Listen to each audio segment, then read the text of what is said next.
नमस्कार, मैं हूं सत्य प्रकाश त्रिपाठी। आप देख रहे हैं भव्य भारत न्यूज।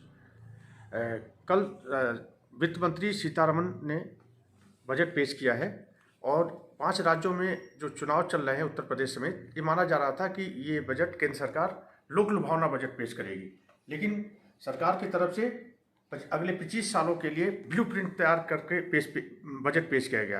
तो बजट में किसानों के लिए क्या है, आइए हम आज बात करते हैं सुनील कुमार त्यागी जी से। त्यागी जी किसान नेता भी हैं और पश्चिमी उत्तर प्रदेश में काफ़ी अच्छी पकड़ है, किसानों के बीच में काम करते हैं।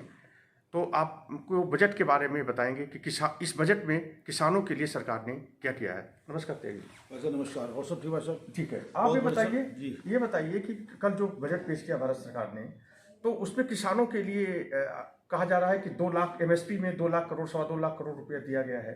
तो उसमें किसान को क्या फायदा होगा, इससे फायदा पहुंचेगा? वैसे सबसे पहले तो मैं माननीय प्रधानमंत्री जी और हमारे जो मंत्री जी हैं सीतारमण जी को बहुत बहुत धन्यवाद देना चाहता हूँ, साधुवाद देना चाहता हूँ उनको कि ऐतिहासिक जो बजट ये इन्होंने पेश किया है।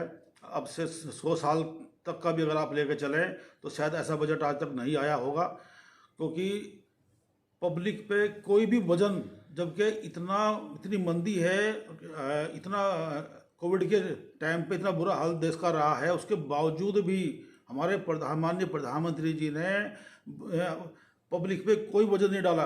इसके लिए मैं उनको बहुत बहुत धन्यवाद देता हूँ।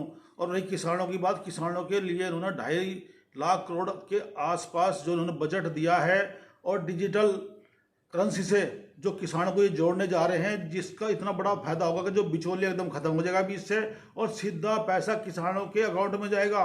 इससे अच्छा बजट और इससे बड़ी अच्छी सोच तो किसी की हो ही नहीं सकती। नहीं, आप किसान हैं और किसान के नेता राकेश टिकैत ने कहा है कि सरकार से हम लोग करे थे कि हमारी गारंटी दे MSP पर, और तो उसको नहीं किया। तो आप इस पर किस तरह से लेते हैं? डिजिटल जो अब करेंसी है 1 साल के अंदर अभी करने जा रहे हैं, वो इसी का तो माध्यम है कि जो बिचौलिया खत्म हो जाएगा और MSP पे ही। क्योंकि इसमें क्या होता है कि जो बीच के लोग हैं वो क्या करते हैं, किसान की फसल सस्ते में खरीद ली और महंगे में फिर उसको जो MSP है उसको बेचते थे। अब क्या है कि डिजिटल करेंसी आने से ये सारी चीज़ें खत्म हो जाएगी, और जो एक्चुअल किसान है, एक्चुअल किसान से MSP पे ही फसल खरीदी जाएगी और उनके अकाउंट में सीधा पैसा जाएगा।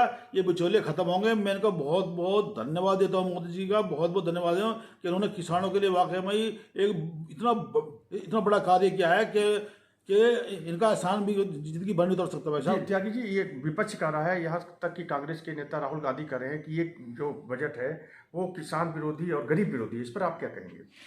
भाई साहब, जो विपक्ष है, विपक्ष ने 70 साल राज किया है।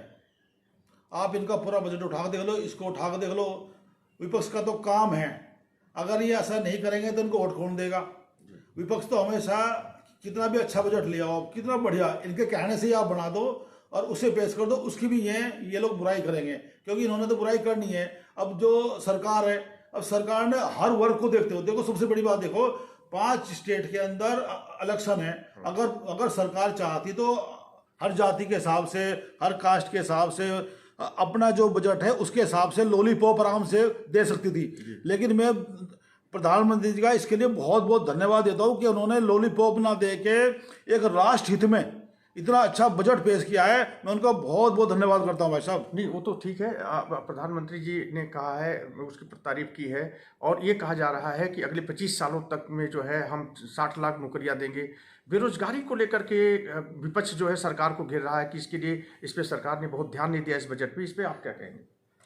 जो विपक्ष है और विपक्ष के जो कैंडिडेट हैं, उनके जो बच्चे हैं, एक आदमी के 25-25 बच्चे। मैं भी एक वीडियो देख रहा था, उसमें 2 बीवी और 19 बच्चे जी। तो विपक्ष से ही मैं पूछना चाहता हूँ, जिनको आप टिकट दे रहे हो और जो 25-25 बच्चे पैदा कर रहे हैं, ये रोजगार कहाँ तो हर साल आएगा? ये रोजगार तो ये खत्म कर रहे हैं। अरे जैसे हिंदू 2 बच्चे बना रहे हैं, इनके भी 2 बच्चे होने चाहिए। मैं तो मोदी से हाथ जोड़कर प्रार्थना करता हूँ कि जनसंख्या का बिल तुरंत आना चाहिए, जिससे ये बेरोजगारी अपने आप खत्म हो जाएगी। ये तो अब ये आवास, अभी जो बीजेपी सरकार है, 80 80 लाख आवास योजना में मकान बना के देने वाली है, लेकिन ये 80 लाख कहाँ तक चलेंगे? ये तो अगले साल फिर उतने हो जाएंगे, उसके बाद 10 गुणे फिर पैदा हो जाएंगे। तो मैं मोदी जी से ये भी प्रार्थना करना चाहता हूँ कि जो ये जनसंख्या का बिल है इसे तुरंत लाया जाए, जिससे जनसंख्या का और जो हमारी बेरोजगारी का भी, आवास का बहुत जल्दी सरकार इसको खत्म कर सकती है। लेकिन ये खत्म जब ही होगा जब ये बच्चे बनाना बंद करेंगे। ये तो आरोप यही लग रहा है कि जो आप जिसकी बात कर रहे हैं कि मुसलमानों को जो है बच्चे बहुत ज़्यादा पैदा हो रहे हैं, लेकिन गरीबी भी तो सबसे ज़्यादा उन्हीं के बीच में है। गरीबी का उन्मूलन के लिए और भी सारे फैक्टर काम करते हैं, उस पर आपको क्या करना है? इस गरीबी का जो लाभ है वो 40% ही नहीं मिल रहा है, क्योंकि बच्चे इतने पैदा कर रहे हैं, रोजगार है नहीं है, कच्चे मकानों में रहते हैं। इनको एक अगर सरकार देगी तो 2 आदमी को मकान देगी ना भाई, 2 आदमी रह रहे हैं तो 2 को मकान देगी। अब 40 को मकान देगी तो सरकार कहाँ तक देगी बताओ ना मेरे को। बेरोजगारी ये खुद पैदा कर रहे हैं।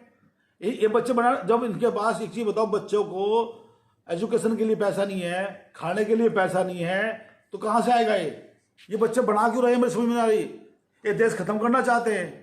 आप इनसे कहो ये बच्चे बनाना पैदा कम करें, जैसे हिंदू हैं ऐसे 2 पहिए आए तो बेरोजगारी अपने आप खत्म हो जाएगी, आवास समस्या अपने आप खत्म हो जाएगी। वो तो ठीक है, गरीबों के अभी जो इस बजट में आवास के लिए काफ़ी प्रावधान किया गया है, इस इंफ्रास्ट्रक्चर के लिए प्रावधान किया गया है, सड़कों के लिए बहुत अच्छी बात की गई है, सड़कें बनाई जाएंगी, ध्यान दिया जा रहा है। इससे कहा सरकार पैसा जो खर्च करेगी इससे रोजगार बढ़ेंगे।